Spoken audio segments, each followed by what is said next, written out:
Cricketer शेर मल्लले राष्ट्रिय टिममा सहभागी हुँदै नेपाललाई विश्वकप जिताउन मन लागेको बताएका छन्। एनपीएल दोस्रो सिजनमा लुम्बिनीलाई उपाधि जिताउन उत्कृष्ट प्रदर्शन गरेका मल्लले विश्वकप उपाधि जित्ने सपना पूरा गर्न मेहनत जारी राख्ने बताएका हुन्। बोलनैथली धनगढीले शनिबार आयोजना गरेको एक कार्यक्रममा मल्लले खेलमा निखार ल्याउन आगामी दिनमा अझै मेहनत गर्ने बताए। राष्ट्रिय टिममा छनौटमा पर्ने नपर्ने कुरा आफ्नो हातमा नरहेको बताउँदै उनले भने, नेसनल टिमका लागि खेल्न पाउँदा प्राउड फिल हुन्छ। वर्ल्ड कप खेल्ने सपना हुन्छ सबैजनाको। उनले अगाडि भने, आगामी दिनमा के गर्ने भनेर मेरो फोकस जहिले पनि त्यसैमा नै हुन्छ। हुन त सिलेक्सनको पार्ट मेरो हातमा छैन, तर जे हुन्छ राम्रैका लागि हुन्छ। उनले एनपीएलको दोस्रो सिजन पहिलो सिजनको भन्दा राम्रो भएको बताउँदै आगामी सिजन झनै राम्रो हुने विश्वास व्यक्त गरे। एनपीएलको दोस्रो सिजनमा मल्लले 17 विकेट लिएका थिए।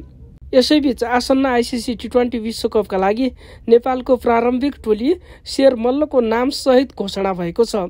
नेपाल क्रिकेट सङ्घ क्यानले आइतबार 24 सदस्यीय टोली घोषणा गरेको हो। उनीहरू अब केही दिन बन्द प्रशिक्षणमा सहभागी हुनेछन्। ती 24 खेलाडी मध्ये 15 जनासम्मले विश्वकपमा मौका पाउनेछन्। आसन्न विश्वकप 7 फेब्रुअरीदेखि भारत र श्रीलङ्कामा आयोजना हुने तालिका छ। यस्तै खेल सामग्रीका लागि हाम्रो स्पोर्ट्स अपडेट च्यानललाई सब्स्क्राइब गर्न नभुल्नुहोला। धन्यवाद।